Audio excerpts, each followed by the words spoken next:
the second edition of Gaelic Weekly Live for the 2018 season. We're glad tonight to welcome back Marty to the sofa. Marty, good to see you. Thanks, Roy. Good to be here. Good to be here. We missed you last week. We had I missed you. Did we? I missed you. We did. How do you feel with Wiley on the couch? Hard to know. You know, normally a Tyrone man, you think you're getting outweighed by a Tyrone man here, you could be in trouble, myself and yourself could be in trouble, but then is he a Tyrone man, or is he a New York man, or a Leitrim man from all I could make out there was blah blah. It's not 10 minutes ago, going to Donegal. That was my good to have you back, and plenty of battle of wits and clashing of opinions. I'm sure we started off here very hostile. He has set the marker down with you and Wiley throughout the year. Jib, another bad weekend for Tyrone. We'll get on to that later, but you were up in Oma keeping an eye for us. Yeah, it wasn't good now, but Wiley, you were there too, sorry. It was. We chatted it after. Okay, me and Marty came out of Brewster happy yesterday, so. Yeah, he's really happy. Just man for the All Ireland, yeah. Just about happy. Good stuff, Jib. Folks, I suppose we made our commentary debut yesterday for Gaelic Weekly Live. We are Ulster in association with Alliance. Myself and Paddy did it. Paddy behind the camera there, so went well. I think very good. Very good. Good positive feedback, and I suppose I think a lot of people, even from abroad, there was somebody Facebook me from the States and said they missed it in. Not so bad. No, it was very I was up in Oma with Oma, and she was delighted that he used the radio.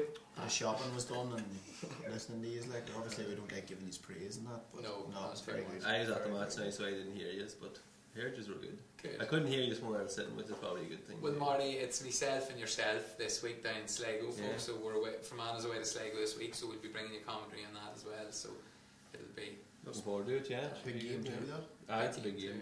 Yeah. Sure. Okay, Jib, we will start with first of all, any Jib's news? I do a bit of a news. Right. As I was saying earlier, I was at the Dublin match. Well, right? this is my news, so it could be through, it might not be through. But it's to do with the Dermot Connolly situation. I was at the Dublin match at the weekend, Tyrone match, and I was chatting to Dub after the game, and I just asked him, says, where is Dermot Connolly, what's going on? And the Dub says to me, he says, Wild Hanlon's in Dublin. He says, Connolly mightn't be playing this year at all. He's going to Ireland? He didn't collect his All-Ireland medal after the win it. He didn't go on the team holiday, and then he put that tweet up at Christmas with the hurley stick. And the story going around Dublin is that he wasn't happy with the 3 minutes. I think it was Tyrone last week, 3 minutes, 4 9 games. He wasn't happy with just getting 3 minutes, and he was poor. So the word going around Dublin is that he's thinking of nearly considering going to hurling. Mind you, Dublin's a big place. Yeah, but see, on that, a cousin of mine's married to Mossy Quinn's sister, St Vincent's, like, and you know what's obviously Connolly's club. And at a wedding there recently, I was actually chatting to Tomas's father. He reckons that Dermot Connolly, without doubt, if he was at the hurling, would be the best hurler in Ireland. He says his talent in the hurling pitch way above what he is in the Gaelic field. But do you think that's an interesting one? Well, that is interesting, and I've heard he's rather good at it. But I suppose could you switch codes at such a high level so easily? Do you think? Say he had the physicality. I can see a few guys that are doing it for both. I don't think with Dublin you'd be able to do both. But I'd say now I've seen videos of him playing hurling and all that. There, his skills are. You can see the way he plays Gaelic football. That he's just naturally skillful and gifted. Like, but I love the extension of Jib's news that we have here now. That it's now Jib and Wayne's news. that was the big rumour around Healy Park. I'm sorry. There's going to be some lies coming out of this. It's nearly as if it was concocted beforehand. What you called me today?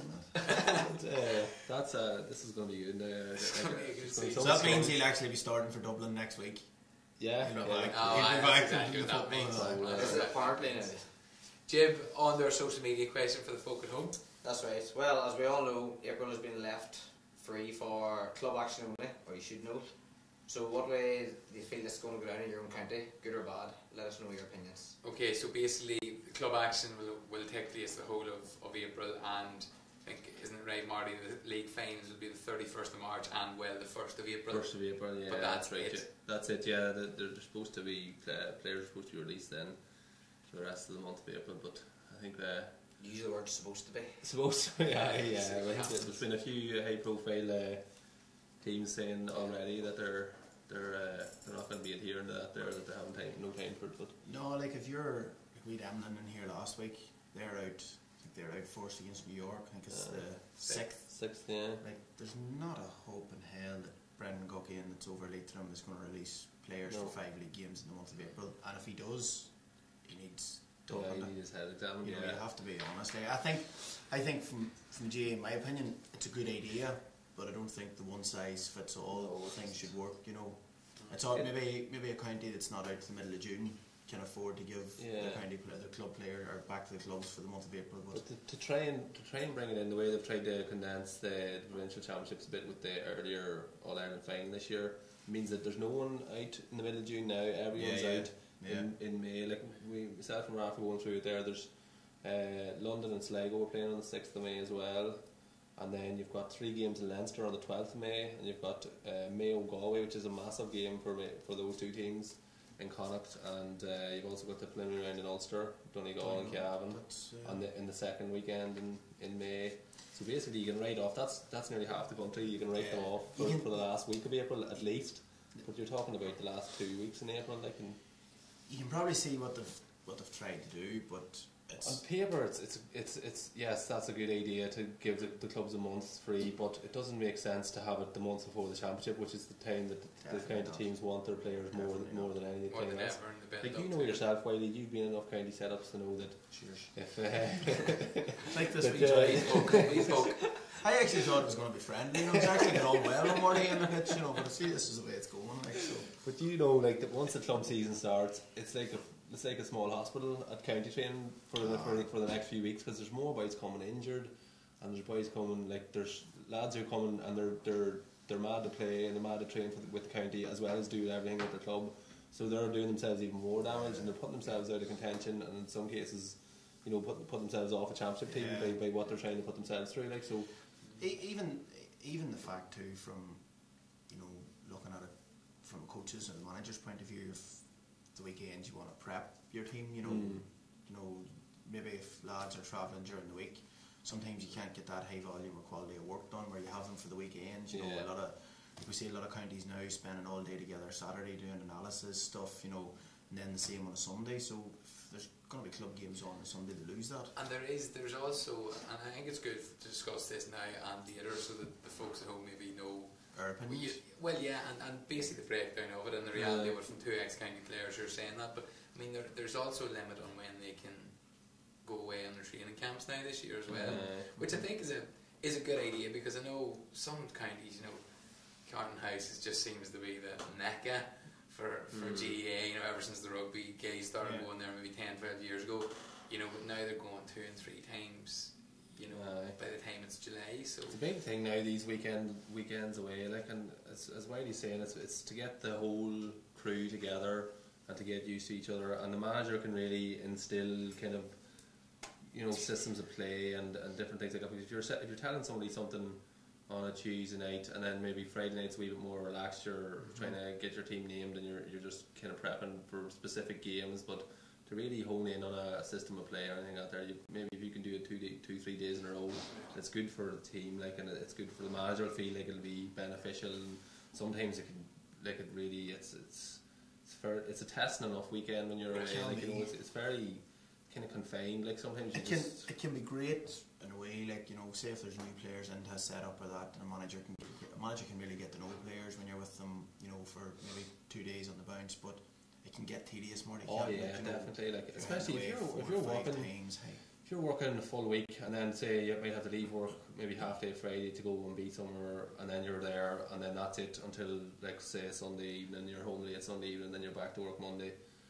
Like, it's like, mentally exhausting. It can be mentally exhausting, because you're always on the go, like, and it's early starts, and it's straight out breakfast, straight into a bit of football, and back for something else, then out again, and into the pool, then back for meetings, and it's your whole itinerary given to you. Like, I used to go away with times with Tyrone, like, and even for league games, I used to never see a second of a game, but all I used to feel I was doing the whole weekend was eat. Honestly, you know, honestly, you get up in the morning, was eat, back to your room for a team meeting, eat. You know, it's just constant. Only for the card school at night, you'd have been going mad. But you kind of go away with. I remember being away like a few times, like, and you think, right, yes, we'll get a few hours now to play cards, and that there we'll do whatever it is you want to do. But like, the manager's trying to squeeze that much into it. Like, I remember looking at the itinerary, and it was like free time, and they had it penciled into us at like 11:15 at night or something like that there. And boys were like coming to 11:15 at night, trying to get a few boys back together and play a game of poker or something like that there. And it's like, I'm going to bed. Like, this is a time wreck. Like, this is like, there's no free time. Like, you know, and it's no, it's well, look, it's something that it's good to get that insight. So look, get on the jib, and it'll be interesting to see what the club players say, what their views are. It'll be interesting to see what the CPA say about it as well. We might hear from them, but look, we'll talk about it a bit later. We'll kick off with Division 1. Saturday night, the Tyrone contingent here were in Omagh for Dublin's victory 213 to 111. Talk us through it, man. Let you start, Chip. Well, it wasn't so bad for the first, you say 35-40 minutes. Tyrone were flying. Tyrone were, you see they're really up for it. You know, there's a massive change from last year's All-Ireland semi-final. You could say Dublin and I were missing a lot of players, but Tyrone were missing arguably their best player too, Colin Cavan and a couple others. Tyrone were flying, they were cross-field balls, flat out. You can see work that Stephen O'Neill's doing on the team. But then, with John Small was sent off for Dublin, and Tyrone just went back to being good old Tyrone. They flowed everybody behind the ball, and as if they thought, you know, right, we have this now, they're man down, we're a point or two up. Now we're just sitting, we'll see what Dublin's got, and Dublin showed them what they had. Dublin, you know. Dublin really kicked on. Scully. Dublin looked as if they had that. Scully got the Dublin really kicked on. Like in Tyrone, you know, you would have thought then, you know, Tyrone and Omagh, and you know, the first half they put in, Tyrone really kick on here, and you know, there might be an opportunity to get a good one up in Dublin here. You could end up 5 or 6 points on top of them here, but went the other way completely. Like I said to you when I come in there, you know, the positives, the only real positive I would take from a Tyrone point of view would have been the performance of Lee Brennan and Conor McAliskey inside. I think both of them were brilliant together. Their movement, you know, like, you know, used to like boys have been beating the drum about Lee Brennan. You know, should have been getting more game time for years. And like I think Lee's an absolute brilliant footballer. But kind of chatting to ones, you know, the thought that maybe, you know, when teams drop men back, that his movement off the ball wasn't good enough to get free in then tight areas, and it was, you know, a different standard obviously at club level where he was racking up massive scores. But geez, he really impressed me with it. Like, the one thing I would always question about him was maybe his movement when he'd be doubled up, but Dublin couldn't get near him in the first half. Like, and every option he took on the ball was the correct one. And him and McAliskey really worked well together inside. You know, and it's great from a Tyrone point of view seeing Skeet back after the cruciate, like, and you know, you'd be hoping that they can forge a bit more of a partnership going forward. But it was just disappointing the way Tyrone. It's kind of same old Dublin though, like, because they kind of do that a lot of the time. Just kind of that championship quarter. You know, even last week as well, Kildare. You know, the first half they were sloppy. They were in 2 points down, and then they just see whatever it is about them, you know, the way that they attack that 15 minutes in the start of the second half, they're just superb at it, like that championship quarter. There may be maybe one or two kind of not so familiar names there, but it seems to be a lot of the familiar faces back again. Like, there's been a kind of a bigger turnover of players in the last couple of years. Possibly, maybe the lads coming through aren't making as big an impact for Jim Gavin as they have done in previous years. But like, they're, you know, they still have got probably 30 players that are, you could look at on a team sheet and say, well, they're not weak there, like, or you know, that's not. I suppose there's boys as well. You know, there's a couple of youngsters come through, but there's also like Darren McCauley. I think we said this, like Darren McCauley, and who are chomping at the bit to give back playing more regularly. Bernard Brogan and Kevin McMahon, you know, like even Owen O'Gara must get a goal every time he was on. Exactly, like, you know, a goal and a red card. 30 seconds he was on, like, and he hit the back of the net, like, and no, the disappointing thing from Tyrone, like, I think it was 14 wides to Dublin's 2. You know, like, you seen Cathal McKeown one time taking a shot from underneath the stand with his left foot. You wouldn't really be probably. Tyrone 8 wides in the Strat, I think. They didn't score the 20th minute in the second half. Like, masters of their own downfall. You know, the mistakes, like the mistake for the second goal.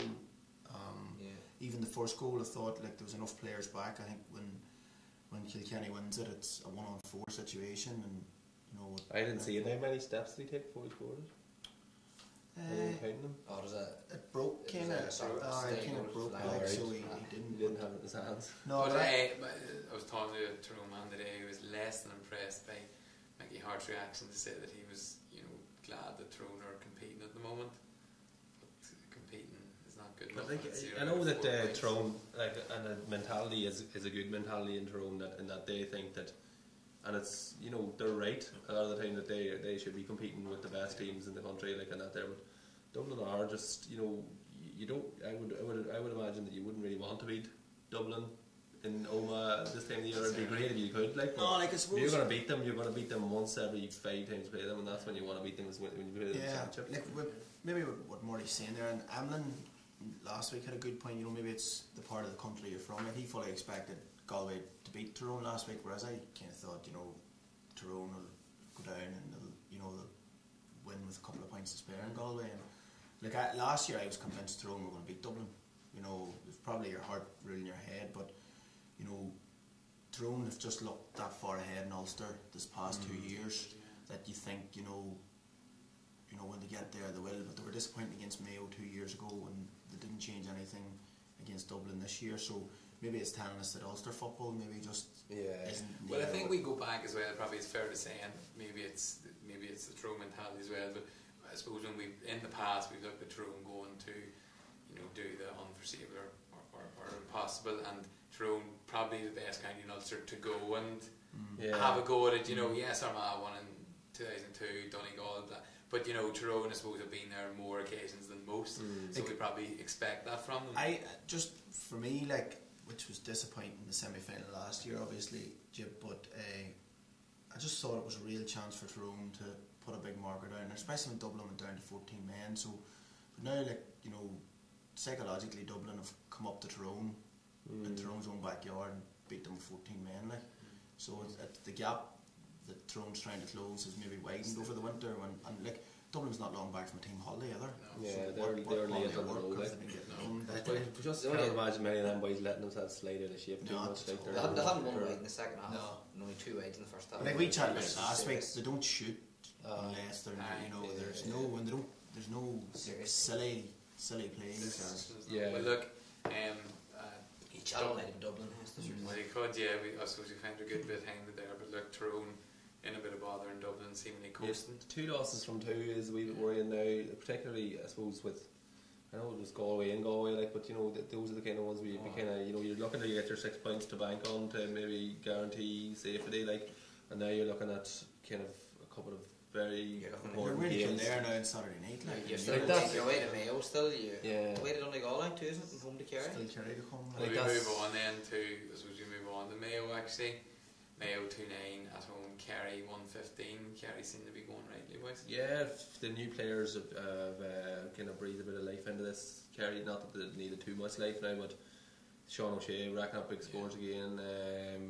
Clifford, I know, was injured, but he kicked another point. But they just seem to have they've kind of the transition is there now for these younger fellas to come through. We've seen what they've done in minors over the last 4 or 5 years, and a few of them are getting their chance, and thankfully for Kerry they're taking it, and I think a real kind of maturity with the last 20 minutes being down to 13 men, and they were fit to hold out that Mayo team to score us for with 13 men, so especially in Mayo's home half. Yeah, that's it's a big win for them now, and well, Mayo will. I suppose Mayo had a good win to go to Clones last week, and again not long back from holiday either, but I suppose coming up against one of the top teams in the country as well, so Stephen Rochford will still be hard. He'll be disappointed being a man up, actually 2 men up, to win that game. Yeah, at home I think, but Kerry and Mayo have kind of been hot and cold in the leagues in the last few seasons. Everyone knows the quality, and they seem to be able to get the quality there at the business end of the season. Yeah. And they do seem to stutter and splutter a wee bit in the league, and still manage to get their 6 or 8 points. And Kerry's probably safe now. 4 points. Do you know what I mean? Another point should keep them safe. But just one thing that seems to be cropping up, and I mentioned to you earlier, Ralph, is not a send-offs in the first 2 weeks. So what's the take on that then, boys? I said there's a possibility, and I know you wrote about it last week, that is that the officials, not all, the linesmen, the umpires get involved. I think that just the referees are probably they get get the wee talk maybe at the start of the season. It's probably very fresh in their head, you know. Very coming down on it. They're you know, there's not as much pressure at showing a red card now, like, and come league last round of the league finals and in the championship, these red cards won't come out as easily. No, and like you know, I was talking during the week about the umpires, like the power these umpires have about getting lads sent off. You know, I was watching football last weekend, the Fermanagh match, and there seemed to be some sort of a coming together, and then all of a sudden an umpire's getting a man sent off. Like, and you would wonder if that's going to happen come business end. A lot of who's coming from a man sitting on a yellow card and he's making a wee silly cynical foul and he's getting a black and it's a red card now. Whereas that black mightn't necessarily been a yellow card before. But it's not easy. I mean, I was at a junior championship game during the summer in Fermanagh, and you know, a certain member on the sofa was doing umpire that night, and he got very irate with one of the officials. Indeed, you know. Is that you? No. So maybe Marty, it's not that easy a job, is it? I'm not saying it's an easy job. Like, what I'm saying is that But just on, like, the referee wasn't listening to me. we're probably going off topic here, right? But you know, to be a linesman or to be a referee, there's a certain standard. There is, yeah. There's no standard. There's no standard for umpires. No. You know, it's the referee's mates, like. Exactly. You know, So surely, you know. And I'd say when you're coming and leaving to come travel up from, say you're travelling up from Kildare up to Enniskillen to referee a match, and you're leaving at 8 o'clock on a Sunday morning, you're getting down to the boys, you know. You're getting lower down, you know, nothing else to do. You're just like, will you come, please? Like, you know, what directive has umpires been given? Like, you know. Well, that'd be interesting to look in. There's no. Like, how many games have you not been at where it's looked a great point has been chopped off because umpires have been wide? Well, I mean, this is a point, and it was actually, I was sitting beside a rugby man at the match last week, and we were down at the far end where actually Pat Cadden had hit his 2 frees, and the second one looked like it cut him over. Now, I didn't think it was. I thought it was kind of over the top of the post, so didn't think it was. But he just says it's quite strange that they stand underneath the post, and I was thinking, you know, why is one not standing up behind? Yeah. And then the first thing they'll do is look over at each other. Lines you know, there. But you know, in saying that, as well as that, you know, surely an umpire is able to see a lot more than a linesman and the referee in regards to, I suppose, when the play is static, or see the first 45. Yeah. There's no doubt about it. It's great to have like all them eyes on the thing, you know. But you would wonder now. I'm sure they do have a conversation in the, and if it is the referee's mates, then he's going to know. Like, if you're talking to somebody in the car going to a match, if you're my umpire, Wiley, then I'm going to say it, like, or you're going to know what I think's the send off. You would hope. Like, if you had a different opinion than me, like, I would think that it would have to be a really good box for somebody to get sent off rather than a wee slap. Like, you know, are you of the same mind as I am? That's exactly. Like, I done it once for Martin Sludden. It was an under-16 championship semi-final in Clogher. We're going back now, lad. It was Cull Island. We're playing Errigal, and I was umpire for him. And it's not easy standing there, like, you know, you're. I thought you were talking when you were playing no, under 16. No. Black and white. But like, it's not. But it's just like, if you're playing, you kind of know the jostling and that, and there's nothing that goes on. But you just wonder times if some umpires that never played the game is.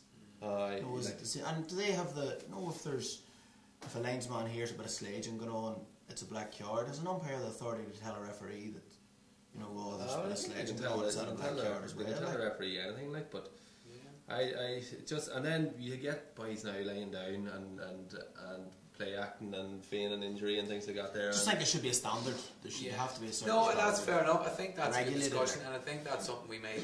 We had Martin Higgins in last year as a referee, and it was actually a great interview.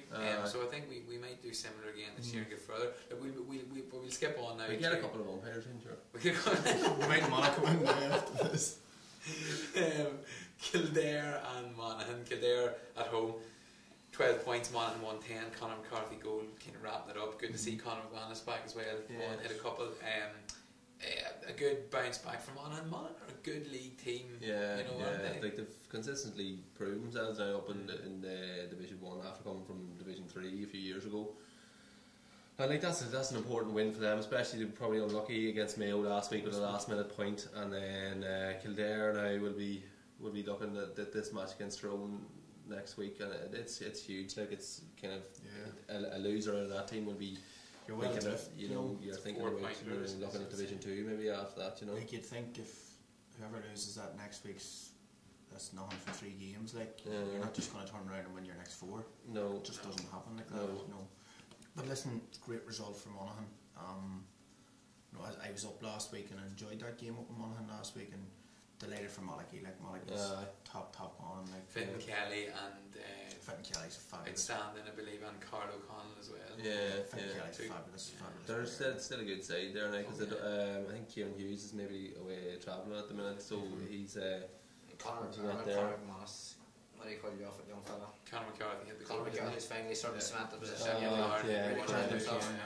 Chapman Kieran actually broke a bone in his arm over the winter. You know, not many kind of had that inclining. You know, well, he's kind of bounced back now. So he's the type of player who's had great league campaigns and struggled when it comes to championship. We did nothing but talk about him for the league last year. So he's racking up scores, and then he just didn't. And you know, from a Monaghan point of view, they were kind of hoping that maybe on the day of someone that was going to take that pressure off Manzi, you know, just I was delighted to see him back yesterday. McCarthy, and especially for me, dream team.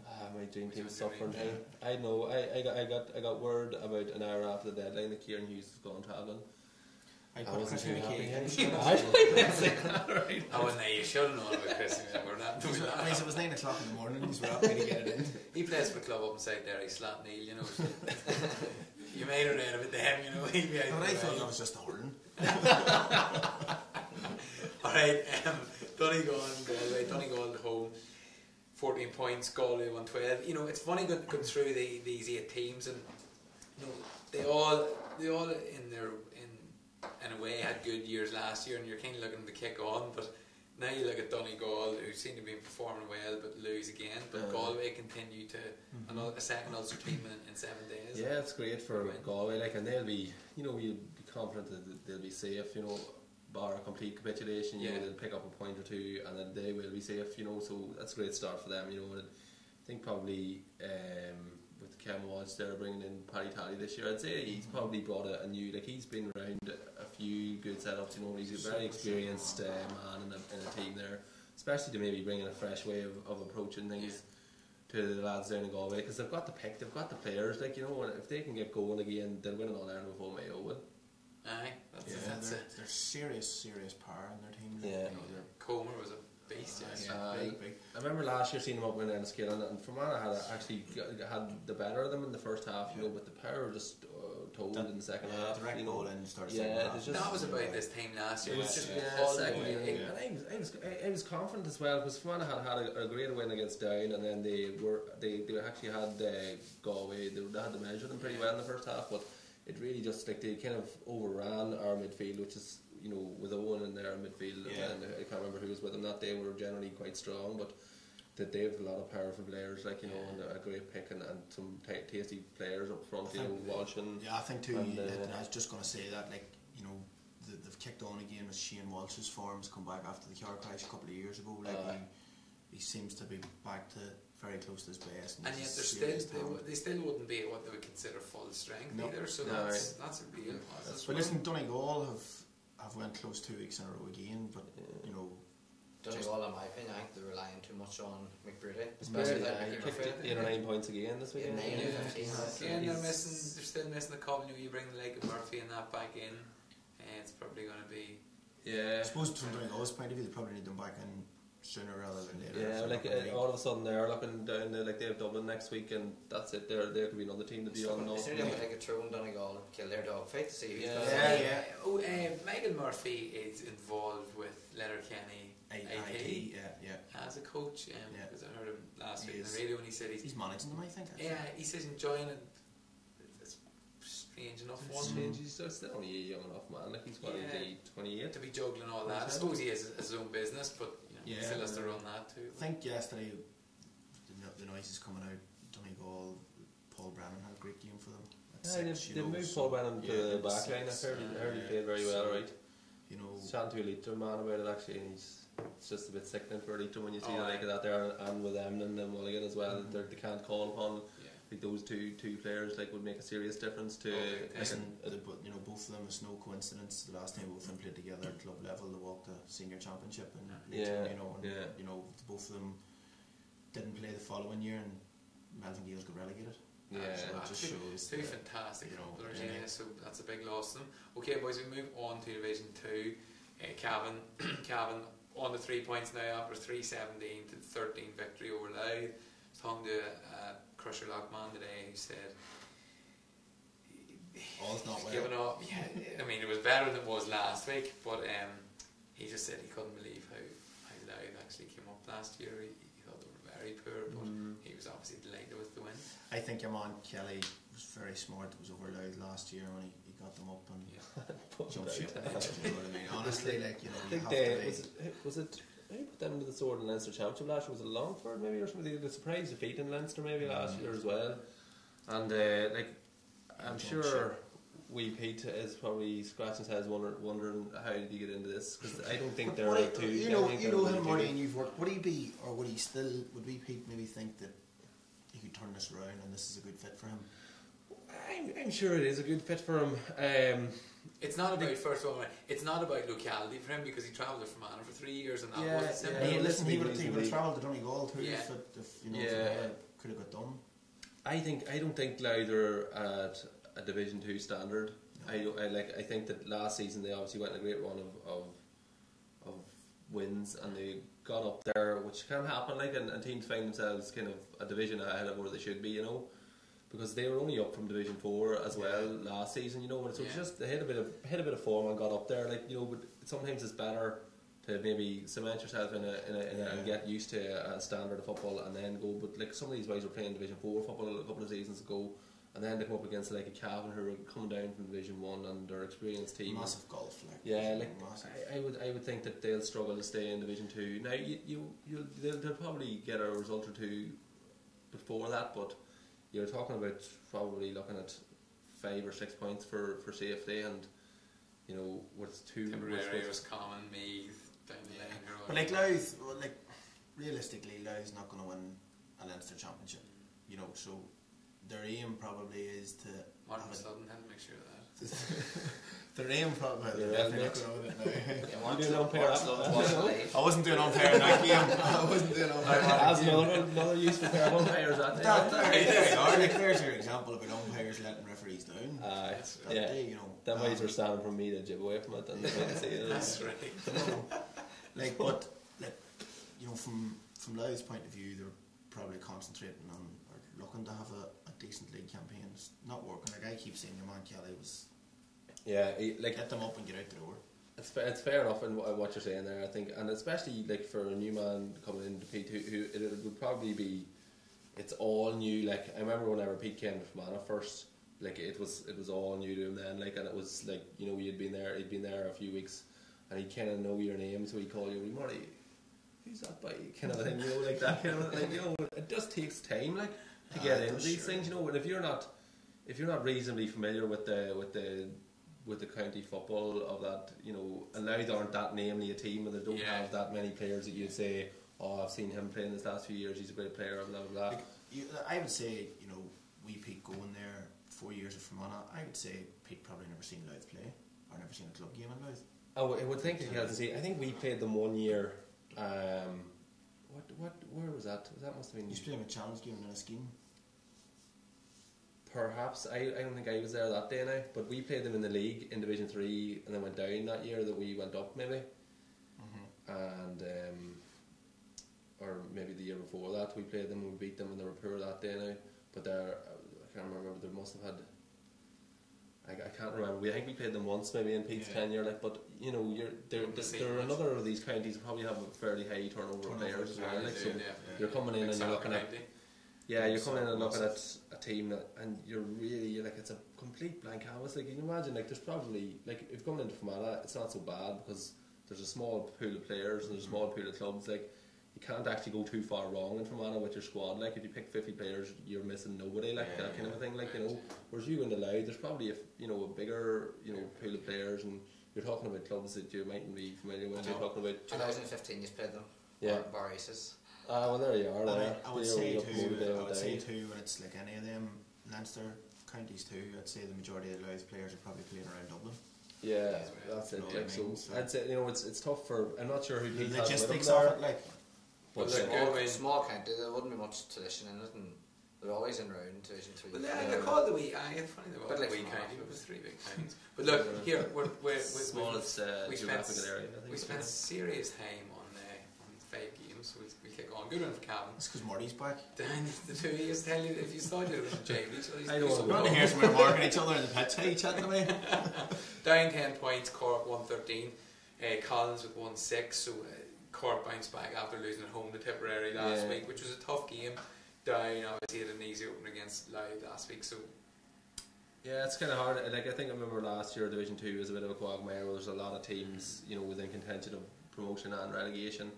It's probably going to be similar enough this year, you know, like down 1 win, 1 loss, Cork 1 win, 1 loss, and then a few teams with a win and a draw. Roscommon beat Tipperary. Yeah, there's no one on full points, is it? Yeah, no, there's a few teams on 3. Yeah. So it's going to be tight, like, and then you would imagine, like, looking at Tipperary and Roscommon and Meath. Meath are tipping along nicely, 21 points to 7 against Clare. Meath haven't been talked up. And Clare very unlucky to you know, let Calvin back in last the week. Yeah, true. Well, Meath came late last year to the party in Division 2, and like only for a bad start, they probably, you know, they would have been pushing hard for promotion as well, you know. So I'd say Meath could be good enough value in Division 2 this year. Isn't it? You know, they put Donegal to the sword in the summer. Yeah, well, Donegal were maybe they might have been on the holidays early last summer. So look, no, it's a tough one to call. Saying another win for Meath, a good win away for Roscommon. Did tip. Donegal beat them. No, did Meath not hammer them in the back door? No, that was Galway. They beat Meath by a point, maybe. Well, that was Galway. You're right, Marty. Yeah, there's the first right. Marty. Jib, anything on social media? We have through the YouTube link. We have Shane Moore has sent us messages. He says, April 3 and Mayo 2. Mayo playing the 13th of May against Galway. No way will Rochford allow it to happen. I think he's already said it. Taking them away. Yeah, I've like speaking to like a man, working with a man from Mayo, like he says that it's nearly that they don't play anyway. The players, they don't play until Mayo, right? Regardless of what's going on. Like really championship club football. Yeah, he says it's a huge game because it's huge because of the draw for the Super 8s. So they'll have to win too. Like, we don't want to get into this again about how crap Connacht is, like, but clubs will have to get. Clubs will get them for a round of championship. This year, then that's it. 3 years ago. Just noticeable in that because that I was chatting to Monaghan yesterday. Monaghan are playing 18 games, 9 with club players, 9 without. Games that you play the all county men and is worth 5 points. Without is worth 2. Yeah, it's not a bad. I read that. It's not a bad idea. And Derry have released something similar as well. And I have to say, the Monaghan one friend of mine, Tehan, sent to me a couple of months back, and I thought. I was reading it going, I think it's in the group. Yeah, it's not a bad idea. Yeah, it's definitely interesting. Like, and you have to have so many games with your players. Yeah, and you have to have so many without. Well, this man is managing Monaghan Harps, so they've McAdam, really just so he's probably going to have his same panel of players. It's nearly going to be the exact same team. Yeah, so he'll be strong for the. They'll be strong for the 2 point ones, but then maybe if they're coming up against Clontibret or something. But it always 5 points, like it's been trading for Mana where Devonish are playing Derrygonney, and Derrygonney have 7 and Devonish have 4. That's considered a matchup. It doesn't work. It doesn't. No, it never works out. No. Listen, we're quick to say. We're quick to run things down that we've tried that haven't worked. So fair play to Monaghan for thinking outside the box. I think like it is definitely an interesting one because like we've seen it in Fermanagh in the past at subsidiary competitions for like they're a waste of time because nobody wants to go out and play in them, and they end up it's not going to hold anyone for summer or anything like that. They're playing in a subsidiary competition, like so. That's definitely a good idea because when you've got your full quota, there's more points on the available for you, but you've still got meaningful. Like you win 2 or 3 matches without your county players, it's better than 1 match with your county players. It gives you a good incentive. If you can rack up the 2 points games without your county players, then you're well on your way. Like, and probably maybe puts a bit more onus on, and not to knock the county man, but a bit more onus on them to say, right, well, put your all in for the 9 games, definitely. And plus 2, it's giving club players football. Yeah, that's the big thing. No, if you're playing club football in Monaghan, and you stay injury free, you're getting 18 league games before you go near championship. So that's it. You know, it'll be. We'll definitely keep track of that. Maybe get that tweeted out, could we? Yeah, we'll get a copy of that. But it's good. Do you have anything else? Yeah, Kieran O'Doherty. Hey guys. Hey Kieran. In Tyrone, as you know now, will provide a month of free-flowing league fixtures so that most fixtures are read up by August-September to focus on club championship. I don't know if that's good or bad. You know, you're going to go, as I said earlier on, you have 7 games done by April, and then you're going to play maybe 1 match, and maybe 2 matches in May, maybe summer 1 match in August, and 1 in July. You know, we got good summer months, and you're going to get very little. All it seems you're doing is training. That's right, and then come to the end, and I know what Tyrone do is what we do is that you get the league done and dusted, and then you go and play your championship. But remember last year, where we had something like ridiculous, like 5 matches in a week or something like that. It was crazy stuff, like, you know.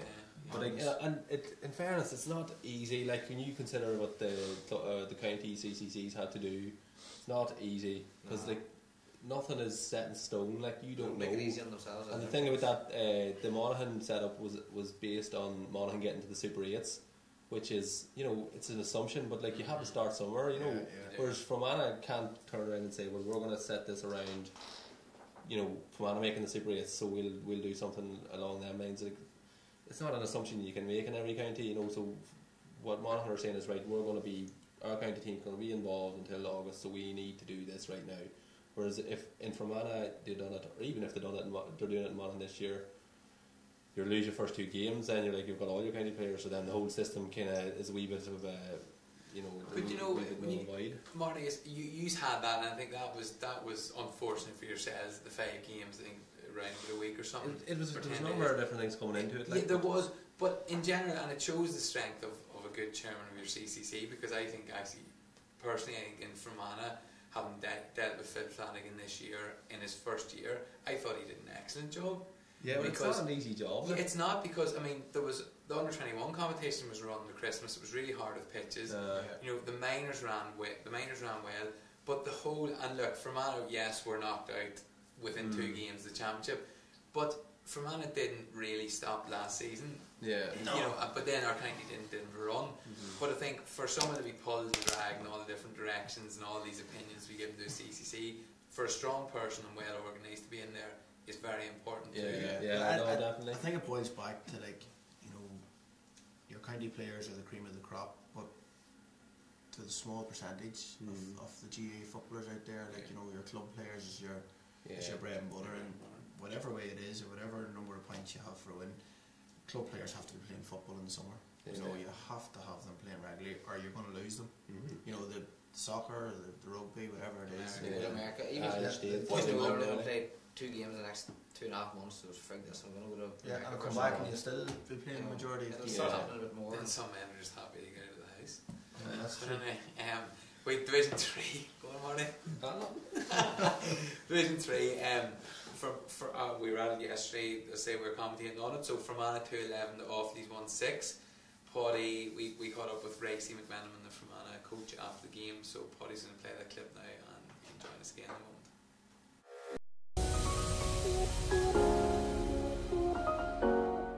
Okay, we're joined by Fermanagh coach and backroom members Ray McMenamin. Ray, see another 2 points picked up. Pleasing performance, more so than last week. I probably played a wee bit better. Maybe second half, maybe a lot to be desired. Maybe give away probably a soft goal, maybe a couple of frees. You know, probably shouldn't have. But no, look, 2 points, and probably we aim maybe to win the first 2 games anyway to see it gives a chance anyway to get out of the division. So look, we're going to have a tough game against Sligo there. I think they just turned over Wexford. So look, it was a better performance, and probably we're happy with the 2 points, but still we've got a lot of things to work on. Hopefully we'll get the head down and go again Tuesday. Good stuff. A very positive performance in our opinion from Decky McCusker at centre half back. What did you make of him today? He played well. Look, we always say that Decky, you know, and probably we kind of thought maybe that he was playing within himself, you know, and look, we've been probably challenging him to go on ahead and probably do more ahead of the ball, like, you know. And as I said, the Decky before that, he puts a lot of work into the game himself, off the field and on the field as well. Look, so he says he only deserves it to himself, you know, that he goes out and he does more, but he's more aggressive attacking wise, you know. And I think probably he's taken on board maybe what Rory said, you know.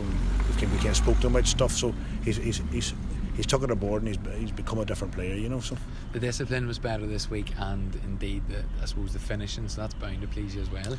Aye, look, the discipline probably we give away a few scoreable frees, you know, but no, the discipline came out because we knew probably we got dragged into pulling and dragging, much was waxed for at the end, you know. So we're happy with it, and we're definitely happy with. I think we only scored only 10 out of the first 30 at tax last week, so we nailed in a few frees as well, and we did well, so we're happy enough with that, but still there's a lot of work to go ahead, like so. And finally, it's with no Shamey Quigley today, but Sean stepped up and did the business.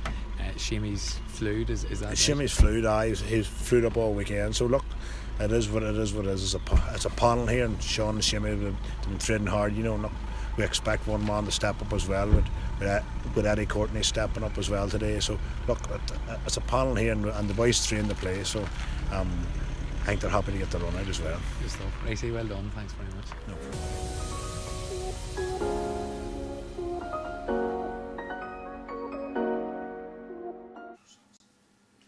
Okay, so Racy McMenamin there with his view on the game from a perspective.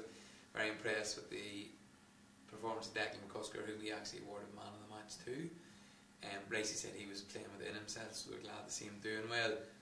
But from manager 11 to Offaly 1-6, Marty, it's hard to know where Fermanagh are at, because you know, as much as we said about Louth going up, from what we've seen so far, there's some weak teams in the division. Yeah, well, I think now Fermanagh have been lucky this year with the draw. Like the first two teams, you don't want to be putting anything down now, but I would say that those two teams will be in Division 4 next year. That's my opinion on it. But the pitch in Bruce Park is in terrible condition at the minute as well. It's closed for 3 weeks now.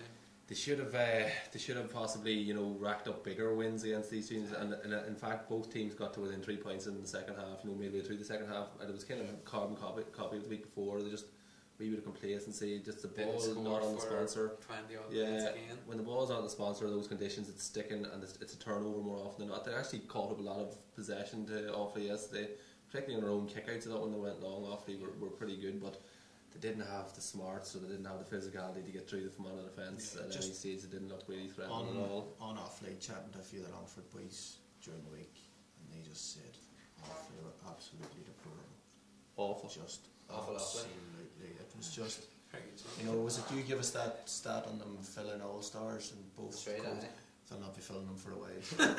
That's, you know, no disrespect, like, they'll not be. But listen, when the hurdle last week, but like, you know, on a bit Fermanagh there, and maybe it's not the finished article, or it's not as polished as it has been at the minute, but they're sitting on 4 points. That's it. They are, yeah. They definitely are. And look, they go to Sligo this week, which, and you know, I suppose Sligo would possibly be in a bit of trouble if Fermanagh can go there to win. Yeah. But I mean, you know, going away from the home patch and letting teams back into it, not scoring for that long, Marty, they're going to have to seriously improve. They will, yeah. And like, I wouldn't imagine the Markovich Park will be in much better shape than Brewster. It'll probably be a wee bit better, but I think I think probably it was complacency, particularly yesterday. Probably complacency, because Offaly didn't really offer that much. Like, you know, there's kind of a couple of things you'd see, and you wouldn't really see it in club football. Like, you know, just look at lads who were not assigned free takers taking shots at goal from free kicks. Like, it looked that way to me. You know, hand on heart, like, you know,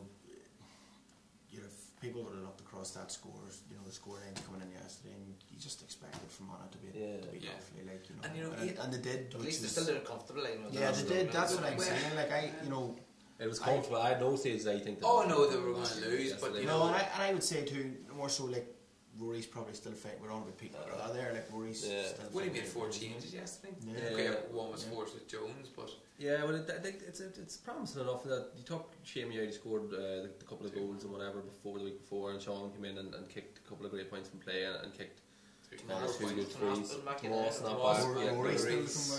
And Rory Corrigan as well. And then, like, you know, you've Connell, who formed well again, got the goal and hit the crossbar for the other goal. And, like, I still think that they're reliant. There's a kind of a core of players. You've got Barry, Decky McCusker, and Brino, and remember when Barry used to be here? Those are the days. I'll tell you, like, you know, we're on with them players coming back. Conal Jones is going to be in there. it's going to be.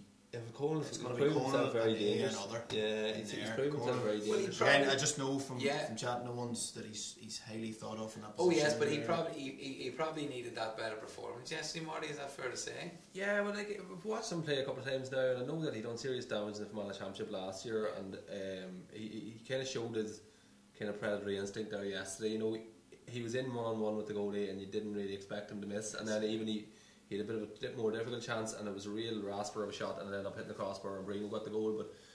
But what I was saying is that they're playing very, like, it's very much that kind of traditional, well, not traditional Donegal, but the Donegal that we've seen in the last few years, where it's kind of, you know, it's waves. There's one man up, and then it's waves, and at the core of boys I was talking about was Decky and Brino and Barry and Owen and Jonesy when he's there. That there's a lot expected of them boys, and like, in fairness, they're the best players we have in the county to do that role, and they're you know, when you're going down below those few players, See on that, we might struggle. Like, see on that and that style, you know, forgetting about the league, you're talking about Fermanagh kind of relying on that core of players, you know, in that this style of football.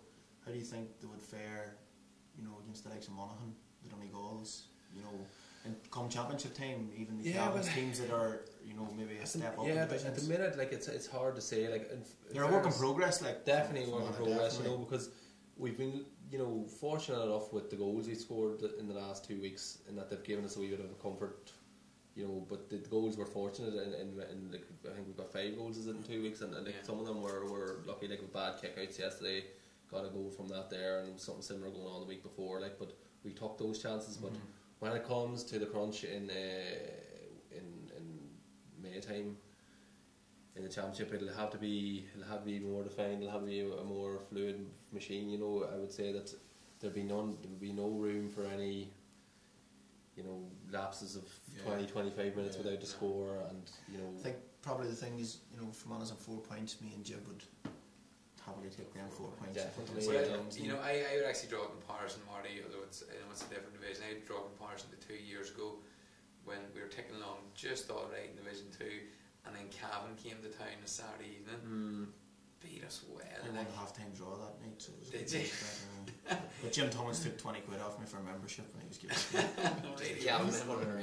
But you know what, I just think, buy a ticket, you know, when it stepped up, you know, they struggled, so I think that was like when you step up, you know, you're talking about the physicality there, just when, you know, you step that was up, maybe Barry or somebody was out, or Brino, you know. I think so. Yeah, like, I think it's very important we keep them core players fit. Because in the midfield yesterday, I'm surprised at how much ball off we won off our long kickouts yesterday. Like, it was worrying enough now, but Jonesy wasn't there. You know, we did keep going long, like, but Offaly were a wee bit. In fairness, the way Offaly were playing was they were very much concentrating on trying to keep Fermanagh in their own half. But once Fermanagh broke through that line of Offaly and got into their half, it was open season then. Like, you know, what there was about, a lot of. did Pat Cadden hit a free? I mean, last week. He didn't. No, he didn't. We were watching the comedy, and Sean Quigley was practicing from. I actually texted in the WhatsApp group, and someone that's not. He's a City fan, so he's much more shot oriented. I just sent the picture and it says Sean's taking frees on the wrong side, and he replied, somebody should tell him. but as we know, yeah, he was taking them from the wrong side in practicing, but he actually didn't think it was maybe. Pat getting blamed last week, so I cut him off. That was hard. But look, it's something we've struggled for a few seasons, because Mossy's been hitting him at the outside of the boot now for a few years. Like, in fairness, he's deadly from both sides. Like, but it's not ideal, you know. And I've seen it was just. Let's come back to that. That's an Malachy again. put Tom on. Was it to two? kick Was one it? in, never got one after. That's right. Tom Brew come on, mind it. And then That's right. was Matty started as the replay then, wasn't Matty it? started, yeah. But no, yeah. So look, anyway, Fermanagh pick up another 3 points, so we'll go away to Sligo, which again we'll be commentating on this Good week. to see folks. that. It'd actually be good to see, you know, now this new Fermanagh team coming out of Brewster to see what, you know, how it's going to go for them. And Sligo picked up a win against Wexford, albeit. So they're probably a work in progress. They only go on to a good win in the McKenna Cup. I know, but I mean, you know, in the league, like in the league, aye. So, but it's not beyond them. Sligo won 16, Wexford won 13. I suppose Wexford is still in a bit of trouble, no points. Sligo, a big enough game for them this week. I mean, they'll be looking to to get going after getting Like if Sligo Armagh. could turn from on over, like they're right in the promotion hunt. Definitely. What's the word in Sligo? If they get turned over, they're I haven't a notion. I haven't any inside track on them or anything like that there. Like, but thrown on over them, but I don't know a pile about them. No, I spent a lot of time most times with Donegal with Jimmy Yeah, Ennis and that. Like, so. but Well, we'll see. Yeah, it's been The bomber. important enough game for them.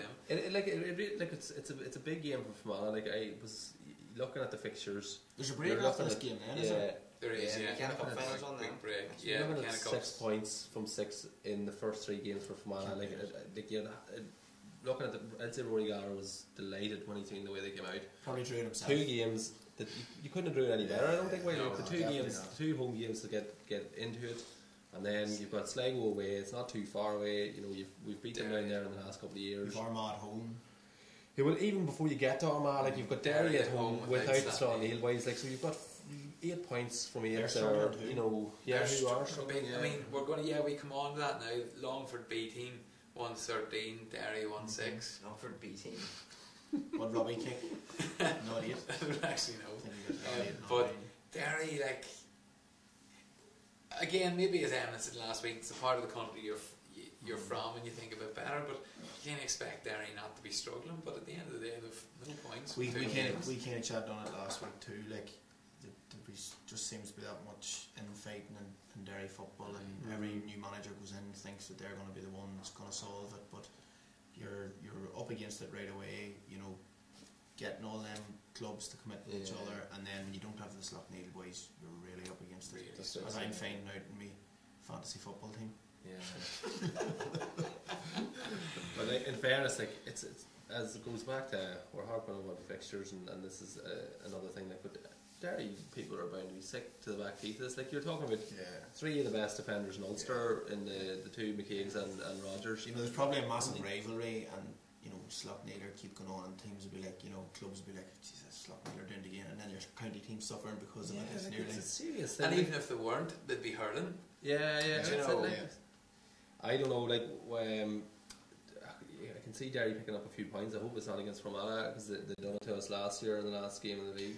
I don't know. I think Derry's in bother, boys. I really think Derry's in bother. Well, there's West. I mean, on the end of Westmeath and Armagh with another impressive win, 2-17 and 1-11 away in Westmeath. It's 2-17 2 weeks in a row. Yeah, and we were talking about Westmeath, thinking I still think Westmeath are a good enough side, but Sharry's actually not playing this year. He's taking a bit of a break. Is that right? Yeah. After the Lomans, I just assumed when I seen him playing with the Lomans, he would be involved. But He's getting on to 2 probably. What age is he now, Sharry? I don't know, but his videos on YouTube, he looks really fit. So. Yeah. But but I suppose he is pushing on a bit. But obviously a big loss. But they should still. We were kind of saying that we could see them being dark horses for promotion, maybe. Well, like there's been a couple of Leicester finals there. They've got a couple of good players. Obviously, they've got like a Haslam there, who's like a kind of a top class player, and then they've got players like Kieran Martin and Sharry, who obviously is not playing. Like, but you know they've got a few good players, and as I say, it's Wiley says they've been in a couple of Leinster finals. They're not too bad. They came up from Division 4 last year. They're not really a Division 4 team anyway. No. You know, they're probably around Division 3. I would say we've played them a few times in the last few years from Anna, and I won't think that the lads will have any fear going down to Mullingar to play them down there, you know, so I would be hoping that Fermanagh will be targeting that game as well. They're kind of a team, Murray, like if you let them get a run on you, they'll give you all the bother in the world, but if you get on top of them, there's a lot of bickering and fighting. It's an interesting enough one. It's just taking shape now. As I say, I think that I can't see past Wexford and Offaly for relegation, but aside from that, you don't know. Like Fermanagh, I suppose we've seen them, Marty, but you know this could be a big weekend for that, because for Derry and Sligo. Yeah, like for Fermanagh as well. Like, you know, Fermanagh have taken 2 points off those 2 teams, but there's nothing to say they might win another game. You know, you have to they have to really kick on next week against Sligo. It's a massive game, you know. But if they do win away to Sligo, then they can build up for a massive game, another massive game against Derry, and then you're looking up, you know, rather than looking anywhere else. So that could end up that a big game. Like I expect Armagh to go up, and you know, I expect Fermanagh as well. But you know, Fermanagh and Longford could be a big game on the last day of the league campaign down in Longford. Yeah. I suppose there's a long way to go yet as well. You don't know. Well, that's it. Like, There's still 6 games or 5 games to be played yet. Like, so there's a lot of points up for grabs, even for the like of Offaly and Wexford. They'll probably end up getting promoted now. But I think just probably for the likes of Sligo and that's come in new managers. You want to get just that first win as quickly as possible. Yeah. You know, it just settles, you know, boys maybe are buying into this, whereas the longer you go without a win, like, I think there's a new Offaly manager in the year, the longer you go without a win, the more boys, you know yourself, the more, like, I think he's Kerry man, isn't he, in with Offaly? Well, we'll hear from him now. Oh, I will. Funny, I was going to skip that. I was going to say we're going to have it up on the. But I think you know. We're going to. No, we're actually going to. We'll have that on the page on the web page. Has he got a name? Stephen Wallace. No, he's from Kildare. He's Kildare. Yeah, lads are probably, you know, maybe questioning when you're getting a couple of bad performances. See, like it's a massive step up for a player. It's a massive step up for a manager as well. Like, I've heard of another county or that there that have a new manager in, and it's just kind of the players are looking around. You know, players know themselves, like, whether or not a manager's up to it fairly sharpish. You know, and then if you've got 1 or 2 defeats, then all of a sudden you're talking about players aren't buying into it, and then you're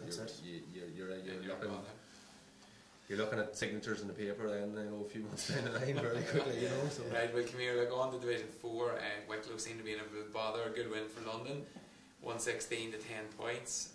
Antrim, another good win for them, 212 away to Waterford. Antrim seem to be coasting. The Murray brothers doing a bit of damage.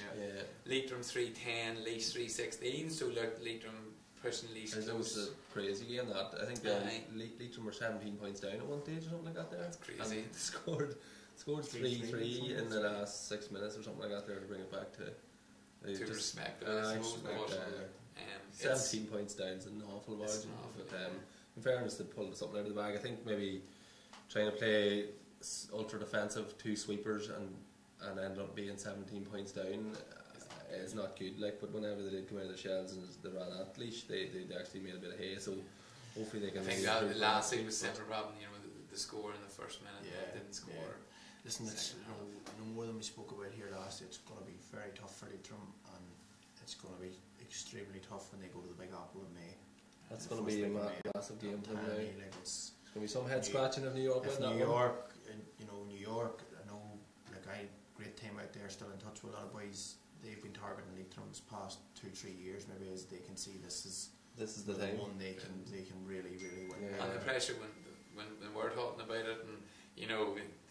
The pressure starts to build now. You know yourself. The Leitrim lads know, like, because I knew whenever we were drawn against London a few years ago, and like things weren't going well in Fermanagh, and I just, you know, just the confidence. Your confidence is so low at the time. You're thinking, oh, we couldn't have got a worse draw. You'd nearly rather be drawn against. You would far rather be drawn against Kerry. You would far rather, because your confidence is low, and although a win against anybody will help you. Yeah.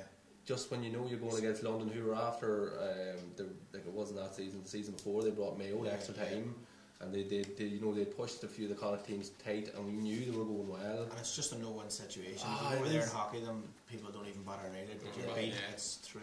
You know. Yeah, when a team's confidence is down like that, there, well, Leitrim might throw together a few results between now and the first weekend of May. Like, but if they don't, then they'll be in serious. Because I know there's a lot of teams that were tipping Sligo last year for maybe a wee bit of an upset, and they got a wee bit upset about that themselves. I think the manager was very peeved about it, but you know, they pushed Roscommon. Roscommon was to extra time a couple of years ago, maybe to a last minute winner or something along them lines. Anyway, like, you know, and Roscommon went to Leinster or Connacht final that year. That won Connacht last year, but as we talked about before, Connacht's it's a wee bit of a strange fish in that Roscommon will be back in the Connacht final this year again, because they've got the winners of Leitrim and New York in the Connacht semi-final for the 3rd year in a row. Like, somebody needs to do something about that system. It's a bit unfair. It is, because you're looking at maybe one performance away from a Super 8 appearance, and the Super 8 is the pinnacle. Like, that's where you want to be. Like, whereas Donegal have been, or Cavan have maybe 5 games to and like if you're talking about, so this is going to sound disrespectful to Leitrim or New York, whoever it happens to be, like, but Roscommon are in a Connacht final, and they'll still be in pre-season mode whenever they get there. Like, you know, they'll be they'll be targeting one game only against Galway or Mayo, and then they've got another chance the week after, and then if they win one of those 2 games, they're in Super 8s. Whereas Fermanagh are looking at playing Armagh in May, and if they win that, they've got Tyrone or Monaghan, and if they win that, they're in an Ulster final, and if they win that, they're in the Super 8s. On the plus side too, but in Roscommon, that month of April for club players. Oh, that'd be great. Oh, aye. They play some blood football. They could nearly give them the month of May. I know, bother, Carlo continue their good form with a victory over Limerick, so Carlo looking good for promotion as well. Carlo's going well. They are. Yeah, well, it'll be tight now because I know Antrim will be, they'll be chomping at the bit to get up there because Antrim are, they're one of them teams that are touch and go and unleash similarly. Still expect Antrim at least to come out of that. Yeah, but Carlo after their I think Carlo's really improved, but I don't think they've improved that much. Enough. Yeah. It'd be nice to see. Just yet. It'd be nice to see a team like Carlo break out because the more than Leitrim in the last few years, I'm sure Carlo's stint in Division 4 is as long as Leitrim's maybe. And if a team like that, they done fair stuff in the Championship last year, and if they could burst out of Division 4, they might be straight back down again. But it'll be a great day for Carlo to get up to a Division 4 final. They can get there. Yeah. Okay, Jib. What's your reaction? We'll get through Lockheed's comments. Fortunately, Wiley, you're going to get a touch tonight. Rumour has it Wiley has the boots ready to go for the Gaels' new season. Juniors, membership paid and all. Gum shield and all measured out. Making a comeback just to hit the freeze. No running, no nothing. Left Some young guy, Griff Jones is called in beside me or something, do all the running and just leave it down. Shane Connors read a message. He started off with Cahill. I don't know who Cahill is because Cahill hasn't commented anywhere, but Cahill Hagan on. While he might struggle with one standard moment, so he might give a moment to remember from each club. We haven't got all night. Ralph, nice of you to bring Kevin up. Cahill Moore, Jib, can you ask Wiley what has he ever had a standout moment playing for his club? That's what he's on with Cahill there. Where's Cahill there? The messages come after. Standout moment would be playing with Umer. There you go, Umer. If you're privileged. And we have a lot of serious commentary as well, by the way. Kildare never seemed to be able to kick on. Good win for Cork, though they might struggle personally, but good to see they sounded defensively sound.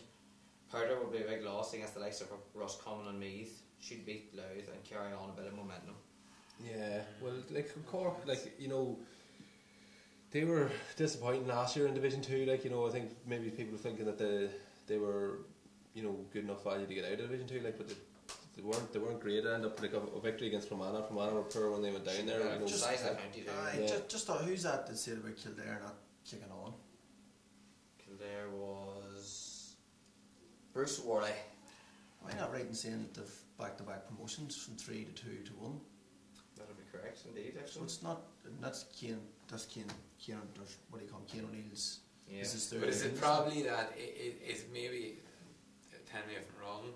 Who is it again? Bruce. Tell me if I'm wrong. But is he taking the view that they're seen to be the next best to Dublin when they're on their day?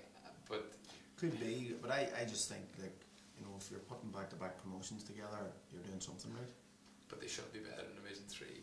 Yeah, but Cian O'Neill's went in and he's had to deal with where he got them. Yeah. They were in Division 3, so they are better than Division 3. But at the end of the day, they were in Division 3, and he's took them to Division 1. And Bruce, our pundit, is disagreeing. I'm disagreeing with someone. I think in fairness to what Bruce is saying is you're just going to back him up. No, well, I'm just saying I disagree with you. Last week again, Dublin maybe they were performing quite well, and then Dublin maybe put the shoe down on them, and they failed to kick on, and then in the Leinster final as well showed patches of what they could do. No, I 100%. But again, you're putting them up against Dublin. I just think you have to be realistic. That is back-to-back promotions is no mean feat, and you just have to. Sometimes you be happy with what a team's doing and accepting. One team's only going to win Leinster the next 10 years. No, I think they're probably just. We'll hear from Bruce. Me and Marty. Hope so. Hope he hasn't turned off now. Another comment. Darren McCann. He's just writ Robbie Keane of Tyrone. I wonder who he's on about. Oh, it's people by who dream to play. Folks, more clubs in Paris Hilton. I was speaking that fancy football. This is your career. Fancy football, folks. Remember, get involved in the Gaelic Weekly Private League. Obviously, it's run by Gaelic Life. So I actually have a screenshot of the top half of the table anyway. Top we have Michael O'Callaghan. Number 2 is Colin Tracy, who knows from Greencastle. Then Dean Carroll, Declan Mallon, Dara O'Hanlon, Declan McCusker, number 6. Dara O'Hanlon, Declan McCusker. Dara O'Hanlon is the top county player at the moment. Although I think he had a bad enough week this week compared to last week. He was possibly second.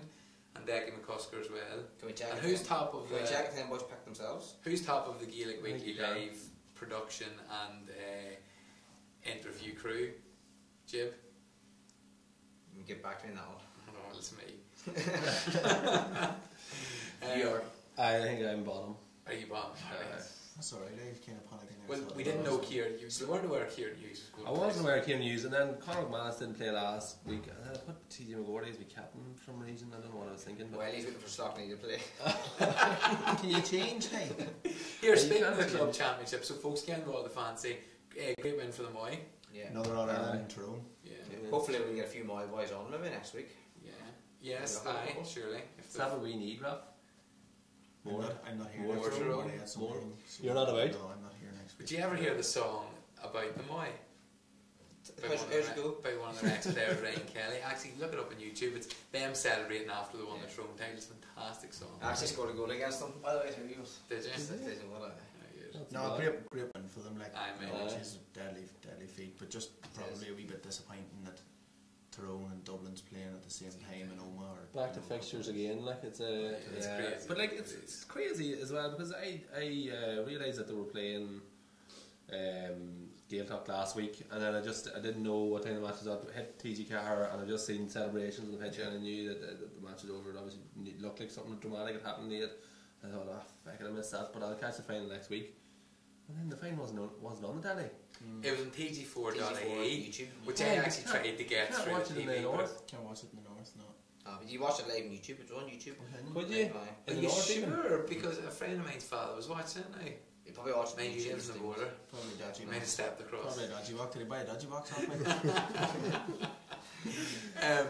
No, So- but like, in fairness, like it's strange now that they I know it's the intermediate club championship, like, but the people have a lot of interest in this stuff. Like, Oh, it should be on the Yes. press room open told at it rather than It's go to your club's your club, or your clubs are your clubs. that's it. Don't like one club. Well, we have done some amount of talking. Well, that's good. That's good. great. BT says good to talk. What else are we talking about? Well, do you know what we're going to talk about? We're going to have a competition for folks at home. So, well, actually home, all around the world. A friend of mine, Fergal Sherry from Adam C, sent me a picture during the week. Friends. Actually, speaking of clubs, there's nearly as many clubs as you. But Fergal sent me a picture during the week, and it was, I don't talk about these modern pop stars, but it was some current pop stars video, and lo and behold, there's again a Kerry jersey in the pub in the background. I'll find out who Who's it the pop is. star? Don't ask me these modern pop stars. I know Rihanna or one of them ones.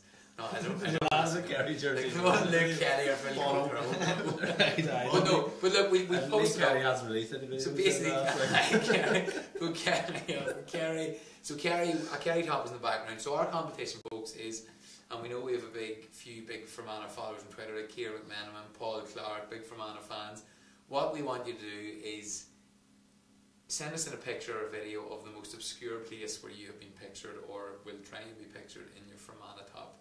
We might spread out different counties, but we're going to start with Fermanagh. There's always the Mayo Probably jersey Croke always Park. pops up. Aye. Super Bowl last year. That was Fergal's words. Probably Croke Park. That was Fergal's words. He says, I'm fed up with it always being Mayo. So get your Fermanagh top, I like that. And get your Fermanagh top, and the most obscure place that. Just, Super Bowl last year was a Mayo jersey. And that by blagged in, I think, you know, that's the same by. Oh, Super Bowl, yeah. Just on Super Bowl. Don't- What I won last night Eagles. for the Eagles. Aye. Another one of your teams. Now I know what it's like to follow a team that wins things. There you are, like. So come here, yeah. But So folks get the Fermanagh just tops on. tell our not to be loitering on the side of any cliffs or anything out there. Like, No, we don't want anything coming back. Be to us. perfectly responsible, yes. Like, don't be getting And yourself there's a weather warning. Make it today, realistic too. Don't have it near a trophy cabinet. And no photoshopping. Hey, no photoshopping. No photoshopping. Very. Marty, you have thought this out. I mean, like, you don't want some lad trying to take a selfie with the side of a fucking cliff. And Photoshop himself falling in. Yeah. So basically, don't get hurt, but do it. Yes. Yeah. Okay. Photo responsibly. Yeah. Okay. Where are you going to go, Raph? Where are you going to get pictures? I'm trying to think of an Isle one in the archives, you know. Find it popped up somewhere. You played 20 minors, didn't you? I did, Jim. Did you? No, I didn't play for No, yeah. Okay, boys, so that's it. Look, great weeks. Just an hour and 20 minutes we could talk. But Good job, you to- guest. The introduction was the problem. But folks, we will be live in Sligo next week as myself and Marty chatting about it. So Looking forward to it. from Anna away to Sligo. So yeah, really looking forward. It was really enjoyable the other day. And It's it's very good good. service. So remember, folks, if anyone's sick in hospital or elderly or can't get to the match, you know, make sure you know about it. And we put the link up all week. So maybe do that. So Jib, Whaley, Marty, thanks for Right, alright. hopping in, and we'll see you next week. Alright, folks, we'll see you next week when we're back. We'll have a guest in. We'll go over next weekend's fixtures before the break of the National League. And remember to get involved on YouTube, Twitter, and Facebook, because as we say at GWL, your opinion matters.